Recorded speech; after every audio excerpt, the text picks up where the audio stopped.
तो माँ से कहते हैं, सुतीक्षण जी मुनि अगस्त्य जी के ज्ञानी शिष्य थे। वे राम के चरणों के परम सेवक थे। उन्होंने प्रभु के आगमन का सुना तो बड़े हर्षित हुए।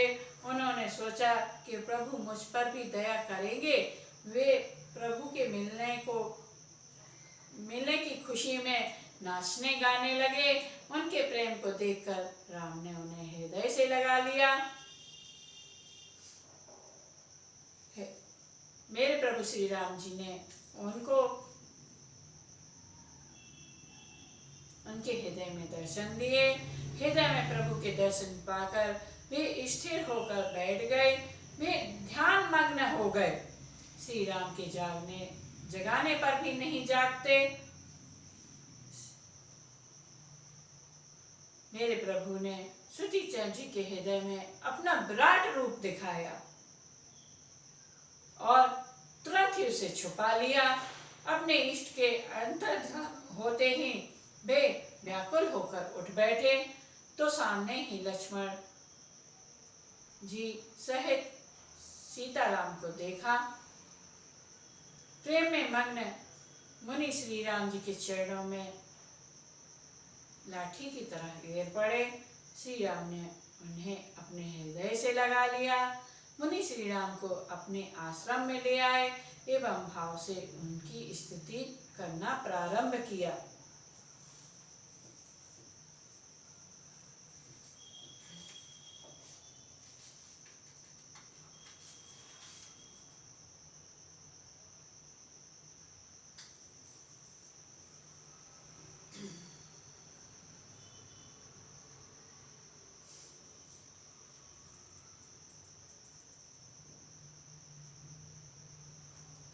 क्या कहते हैं?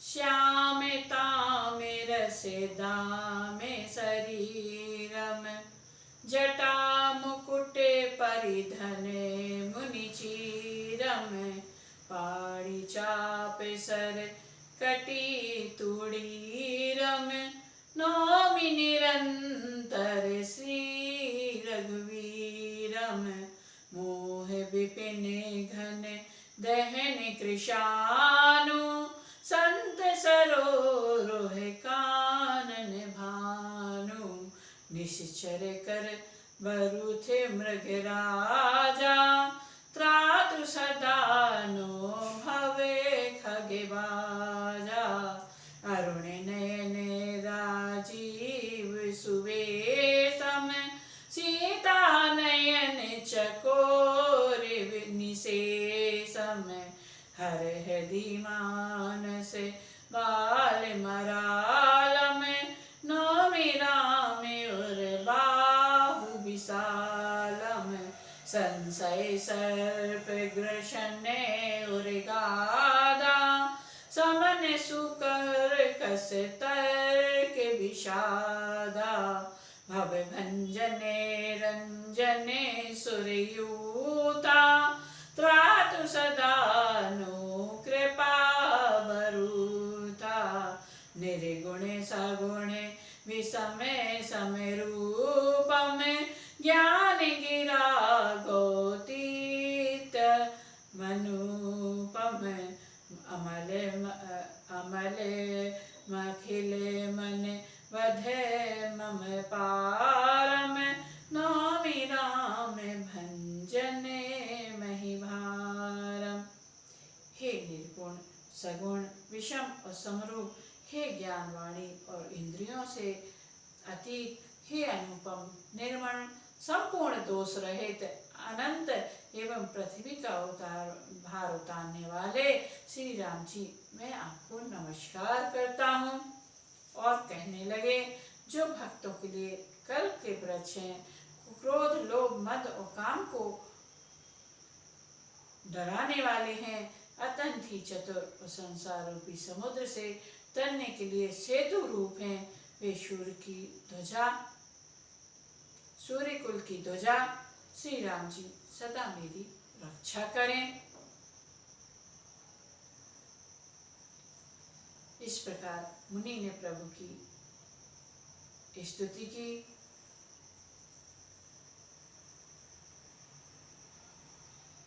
जे जानहि ते जानहु स्वामी। सगुने अगुने उरे अंतर जामी। जो कौशलपति राज विनयना। करहु सो राम हृदय ममैना। हे स्वामी, आपको जो सगुण निर्गुण और अंतर्यामी जानते हैं, वे जाना करे मेरे हृदय को तो कौशलपति कमल नयन श्री राम जी ही अपना घर बनाए।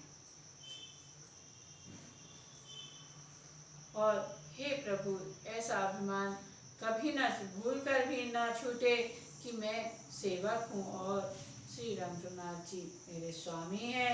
मुनि के वचन सुनकर श्री राम जी मन में बहुत प्रसन्न हुए।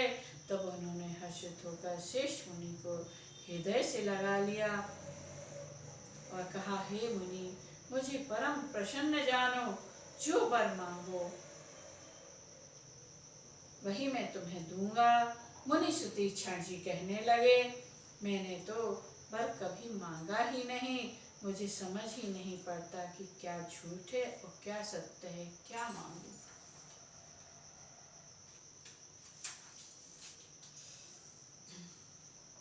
सुतीक्षण जी कहने लगे, तुम हिनी के लागे रघुराई। सो मोहि देहु दास सुखदाई। अविरल भक्ति बिरति विज्ञाना। हो सकल गुण ज्ञान निधाना। प्रभु जो दीन सो बरु में पावा। अब सो देहु मोहि जो भावा। मेरे प्रभु ने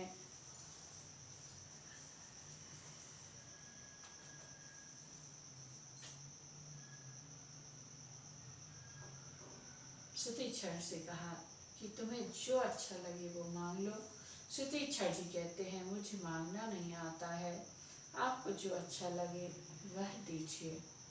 श्री राम जी ने कहा, हे मुनि, तुम प्रगाढ़ भक्ति, वैराग्य, विज्ञान और समस्त गुणों तथा विज्ञान के निधान हो जाओ। तब मुनि बोले, प्रभु ने जो वरदान दिया वह तो मैंने पा लिया।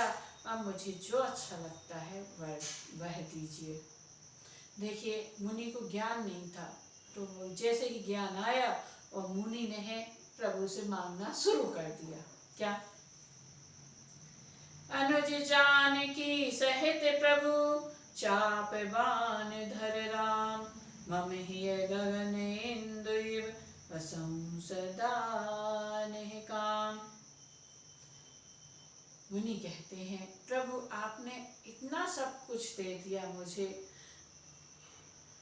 इतना सब कुछ दे दिया, लेकिन उसकी रक्षा कौन करेगा? कहीं चोरी हो गई, डाका डर गया, कहीं मुझे अपमान आ गया, तो मैं क्या करूंगा इन सब का?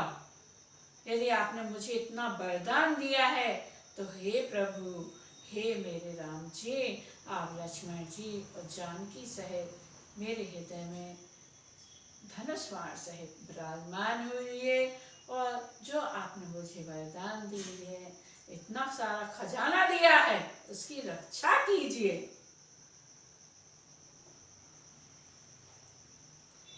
एवमस्तु करिन रमा निवासा। हर्षि चले कुंभजे ऋषि पासा। बहुत दिवस गुरु दर्शन पाए। भय मोहि यही आश्रम में आए। एवं मस्त ऐसा ही हो, मेरे प्रभु ने सुतीक्षण जी से कहा।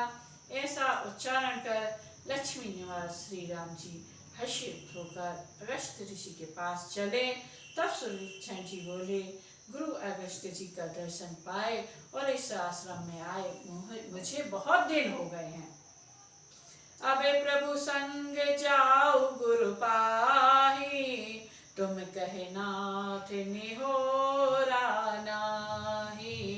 देखी कृपा निधि मुनि चतुराई। लिए संग बिहि से दो भाई।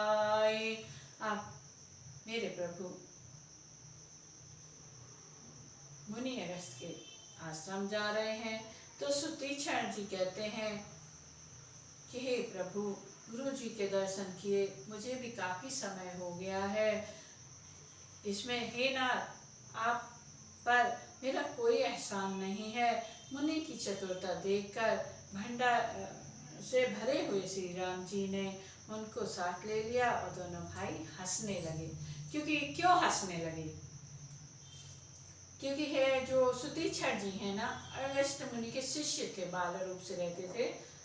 कहानी थोड़ी थोड़ी याद है। तो वो बड़े चंचल होते थे। मुनि से कहते थे आप ये क्या ठाकुर को बार बार रोज नहलाते हो, घिस जाएंगे, काले हैं। एक दिन कहा कि लाइए गुरुदेव, हम ठाकुर को नहला खिलाते हैं, इनको अच्छा मल मल के गोरा कर देंगे। तो अगस्त जी ने शालिग्राम भगवान है सुतीक्षण जी को दे दिए। सुतीक्षण जी है भगवान को ले गए, लेकिन सुतीक्षण जी के मन में है ना भगवान थोड़ी ना थे, वो तो बटैया थी शालिग्राम की काली उनके नज़र में। तो वो रास्ते में जा रहे हैं तो उनको एक जामुन का पेड़ दिखता है, तो वो सोचते क्यों ना जामुन खाई जाए, इसके ये हमारे गुरु की है, भगवान है, इनको ही फेंकता हूँ, देखते कितने जामुन गिराएंगे। सुतीक्षण जी ने है शालिग्राम जी को एक बार फेंका तो जामुन गिरे तो कुछ खा लिए, 2 बार फेंका जामुन गिरे खा लिए, तीसरी बार फेंका तो शालिग्राम जी भगवान गायब। अब मुनि सोचने लगे क्या करें, हम गुरुदेव के पास शालिग्राम कैसे लेके जाएंगे, भगवान उनके गुरुदेव तो हमें दंड देंगे। तो मुनि चतुराई की, जामुन को है शालिग्राम का रूप देके और बस ले गए। बोले देखिए मुनि, आपके तो है भगवान काले थे, बेरंग थे, हमने उनको नहला के शाइनिंग कर चिकना कर दिया है। अब जामुन चिकना होता है, उस पर तेल का लेप कर दो तो चिकनी दिखती है, शाइनिंग मारती है। ऐसे है जब अगस्त मुनि के पास है सुतीक्षण जी गए, अगस्त मुनि ने पूजा की तो उसमें जामुन का छिलका उतर गया। तो मुनि ने कहा था मेरे ठाकुर को कहाँ छोड़ आया है, जहाँ छोड़ आया है वहाँ से वापस ले आ, वरना इस आश्रम में पैर नहीं रखना। इसलिए है सुतीक्षण जी अगस्त मुनि के आश्रम में नहीं गए हैं, आश्रम बना के अलग रह रहे हैं। छोटे थे, रोते रोते उनका ध्यान लग गया, ध्यान लगते लगते वो कब बड़े हो गए पता ही नहीं चला।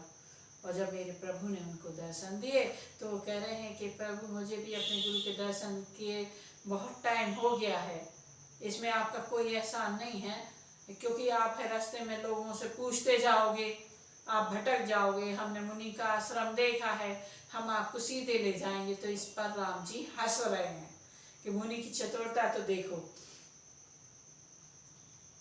रास्ते में अपनी अनुपम भक्ति का वर्णन करते हुए देवताओं के राजेश्वर श्री राम जी अगस्त मुनि के आश्रम पर पहुँचे। सुतीक्षण जी तुरंत ही गुरु अगस्त जी के पास गए। देखिए जैसे ही अगस्त मुनि के आश्रम में आए, सुतीक्षण जी ने भगवान को कह दिया आप रुकिए बाहर, हम गुरु को संदेशा तो दे दें कि आप आए हैं, वरना पता चला कि गुरु जी क्या समझे। सुतीक्षण जी ने मन में सोचा कि ऐसा तो नहीं गुरु की इनके ऊपर नजर पड़ जाएगी तो हमें आश्रम में आने ही नहीं मिलेगा, इसलिए राम जी को बाहर ही ठहराया है सुतीक्षण जी ने। सुतीक्षण जी तुरंत ही अगस्त जी के पास गए और दंडवत करके ऐसा कहने लगे। क्या कहने लगे? नाथ कौशलाधीश कुमारा, आए मिलन जगते आधारा, राम अनुज समेत वैदेही, निस दिन देव जपते हौजे। हे नाथ, अयोध्या के राजा दशरथ जी के कुमार, जगत के आधार श्री राम जी छोटे भाई लक्ष्मण जी सहित आपसे मिलने आए हैं, जिनका हे देव आप रात दिन निरंतर जाप किया करते हैं।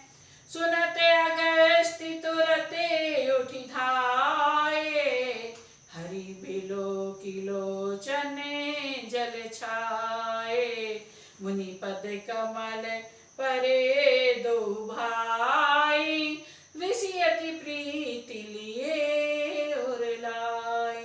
अब देखिए जो प्रभु जगत का आधार है, लक्ष्मण जी जगत के आधार हैं, जो अपने पृथ्वी को अपने शेष पर धारण किए रहते हैं, और जो नारायण साक्षात जगन के पालनहार हैं, वो ऋषियों के चरणों को छूते हैं।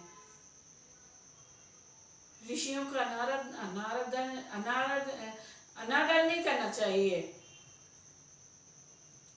जिस परम पिता ने ऋषियों के चरण छुए हैं, आप उनका अनादर करते हो, उनको गलत शब्द उपयोग करते हो। क्यों करते हो?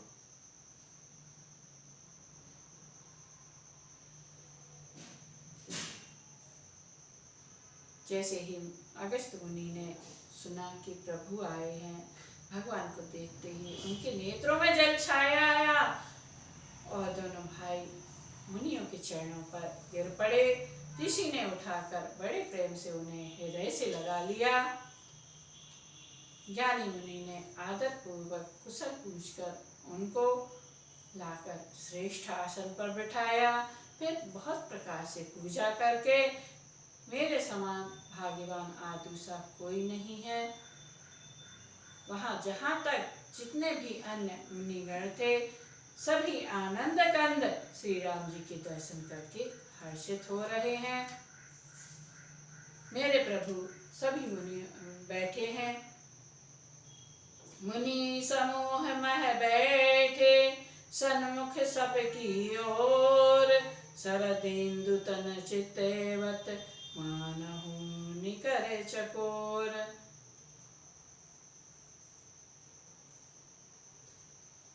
मेरे प्रभु बैठे हैं। सभी मुनियों को ऐसा लग रहा है कि मेरे प्रभु मुझे ही देख रहे हैं, मेरी तरफ मुख करके बैठे हैं। सभी मुनि टकटकी लगाए हुए मेरे प्रभु को निहार रहे हैं, मानो चकोर समुदाय शरद रूपी पूर्णिमा के चंद्रमा की ओर देख रहा हो। तब प्रभु श्री राम जी ने मुनि से कहा, हे प्रभु, आपसे जो कुछ छिपाओ, आपसे कोई छिपाव नहीं है। मैं जिस कारण से आया हूँ वह आप जानते ही हैं। इसी से हे तात, मैं आपसे समझाकर कुछ नहीं कहता। अब सो मंत्र देहु प्रभु मोहि, जेहि प्रकार मारो मुनि द्रोही। मुनि मुस्काने सुनी प्रभु बानी, पूछे हो नाथ मोहि का जानी। मेरे प्रभु श्री राम जी कहते हैं, हे मुनि, आप मुझे वही मंत्र सलाह दीजिए जिस प्रकार से मुनियों के द्रोही राक्षसों को मैं मार सकूं। प्रभु की वाणी सुनकर मुनि मुस्कुराए और बोले, हे नाथ, आपने क्या समझकर मुझसे यह प्रश्न किया है? तुम्हेरे भंजन प्रभावे अघारी, जानो महिमा कछुके तुम्हारी। उमरी तरु विशाल तब माया, फल ब्रह्मांड अनेक निकाया। हे पापों के नाश करने वाले प्रभु, मैं तो आप ही के भजन के प्रभाव से आपकी कुछ थोड़ी सी महिमा जानता हूँ। आपको आपकी माया गूलर के विशाल वृक्ष के समान है, अनेक ब्रह्मांड के समूह ही जिसके फल हैं चर और अचर। गूलर के फल के भीतर रहने वाले छोटे छोटे जंतियों के समान उन ब्रह्मांड रूपी फलों के भीतर बसते हैं। वे अपने उस छोटे से जगत के सिवाय दूसरा कुछ नहीं जानते। उन फलों का भक्षण करने वाला कठिन और कराल काल है, वह काल भी सदा आपसे भयभीत रहता है। देखिए, इसका मतलब क्या है? मुनि का कहने का मतलब है, जो आपकी पूजा आराधना करता है उससे काल हमेशा डरता है, उसके निकट नहीं जाता। उस व्यक्ति की कभी अकाल मृत्यु नहीं होती है। ते तुम्हें सकल लोकपति साई, पूछहु मोहि मनुज की नाई। यह बर मांगहु कृपा निकेता, बसहु हृदय श्री अनुज समेता। आपने समस्त लोकपालों के स्वामी होकर भी मुझसे मनुष्य की तरह प्रश्न किया है। हे कृपाधाम, मैं तो वर मांगता हूँ कि आप सीता जी और छोटे भाई लक्ष्मण सहित मेरे हृदय में सदा निवास कीजिए। हमें अपने प्रभु से यही मांगना चाहिए बारंबार। अविरल भक्ति विरति सत्संगा, चरण सरोरुह प्रीति अभंगा। मुझे प्रगाढ़ भक्ति, वैराग्य, सत्संग और आपके चरण कमलों में अटूट प्रेम प्राप्त हो। आप अखंड और अनंत ब्रह्म है, जो अनुभव से ही जानने में आते हैं और जिनका संत जन भजन करते हैं। यदि मैं आपके ऐसे रूप को जानता हूँ, उसका वर्णन भी करता हूँ, तो भी लौट लौट कर मैं सगुण ब्रह्म में आपके सुंदर स्वरूप में ही प्रेम मानता हूँ। आप सेवकों के सदा ही बड़ाई दिया करते हैं। इसी से हे रघुनाथ जी, आपने मुझसे पूछा है, हे प्रभु परम मनोरथ ठाऊ, पावन पंचवटी तेहि नाऊ। दंडक बन पुनीत प्रभु करहु, उग्र साप मुनि बरे कर हरहु। हे प्रभु, एक परम मनोहर और पवित्र स्थान है, उसका नाम पंचवटी है। हे प्रभु, आप दंडक वन को, जहाँ पंचवटी है, पवित्र कीजिए और श्रेष्ठ मुनि गौतम के कठोर साप को हर लीजिए।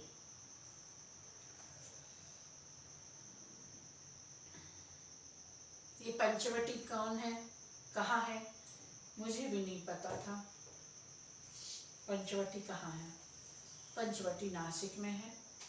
मैं गई हूँ घूमने, वहाँ कालाराम, गोराराम और गोदावरी जी भी हैं, लेकिन उस टाइम इतनी महिमा नहीं मालूम थी। हम बैठे हैं, हमने सबके दर्शन किए हैं। बहुत अच्छा लगता है नासिक में, त्र्यंबकेश्वर में गौतम जी का स्थान है, बहुत सुंदर है नासिक। पंचवटी में घूम कर आई हूँ, फिर से मन है जाने का, क्योंकि उतनी उस टाइम महिमा नहीं जानी थी। उस टाइम में मानस इतना विस्तार से पढ़ती नहीं थी, एक दो ही बार पढ़ी है संस्कृत में। उस टाइम नहीं मालूम थी। हिंदी में विश्लेषण किया, कहते अर्थ के बगैर सब व्यर्थ है। यदि आपने मानस की खाली चौपाइयों को गाया और यदि आप समझ में नहीं आता, तो आप उसका महत्व नहीं समझ सकते हैं। जिंदगी में अर्थ भी जरूरी है। हम आपको चौपाई गा के सुना देंगे, अर्थ नहीं बताएंगे तो आपको पता नहीं चलेगा। ऐसे हमें भी नहीं ज्ञात था। हमने 2 बार उस टाइम है बहुत पहले मानस को पढ़ा है, लेकिन हमें इसका मतलब नहीं मालूम था कि पंचवटी तो मेरे प्रभु श्री राम जी रहे हैं नासिक में। इसलिए अर्थ को भी समझे, इसलिए मैं विस्तार से कथा को सुना रही हूँ।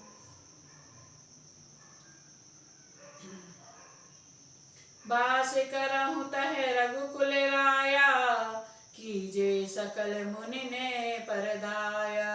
चले राम मुनि आए सुपाई, तुरत ही पंचवटी नेराई। मेरे प्रभु श्री राम जी भाई और अपनी पत्नी जानकी जी के साथ में पंचवटी के निकट पहुँचे हैं।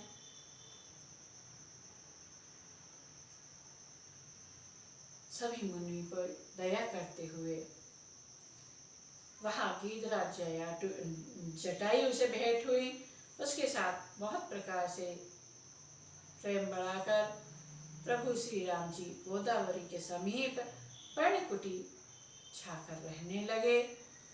अब आगे की कथा हम आगे विस्तार से सुनाएंगे, क्योंकि हमें बड़ा आनंद आता है अरण्य कांड से लेके। वैसे तो वो कहते हैं कि गुड़ को आप कहीं से भी खाओ मीठा ही लगता है, लेकिन मुझे अरण्य कहते हैं कि प्रभु श्री राम जी की बाल लीलाएं हर कोई गाता है, सुनते रहते हैं, आनंद भी आता है। अयोध्या कांड व्यवहार का कांड है, लेकिन इसके बाद जो मेरे प्रभु की स्तुतियां चालू होती हैं ना, वो मुझे बहुत आनंद देती हैं। इसलिए हम आपको विस्तार से